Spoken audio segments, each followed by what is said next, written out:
We do start your morning, though, with that breaking news out of Grand Rapids. That's where we're learning one person is dead, another person injured after a shooting. 24-hour News 8's Justin Kollar is live there this morning. We know this is somehow connected to a party. Justin. Yeah, good morning, Lindsay. We're at the intersection of Calvin and Boston Street. This intersection is still closed at this time. I'm going to step out of the camera and give you a look here. Investigators still on scene now, taking pictures in the daylight of the scene here. They're investigating a shooting that left one man in his 20s or 30s dead and another woman injured.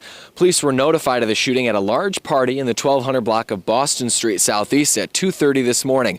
Upon their arrival, officers say they found a man dead on the sidewalk and another woman who needed medical attention. Now, despite that large crowd that was gathered here this morning, Sergeant Dan Adams says officers have been able to gather very little suspect information and any other information about what led up to this shooting, but they hope to know more soon.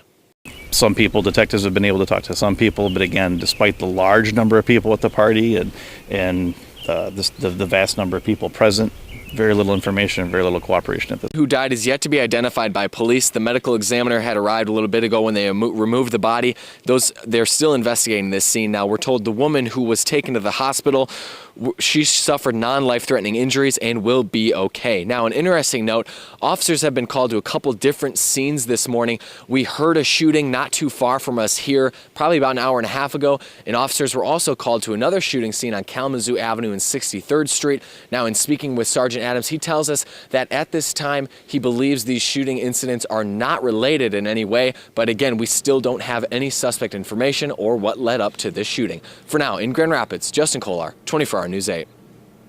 All right, Justin, thank you for that live report.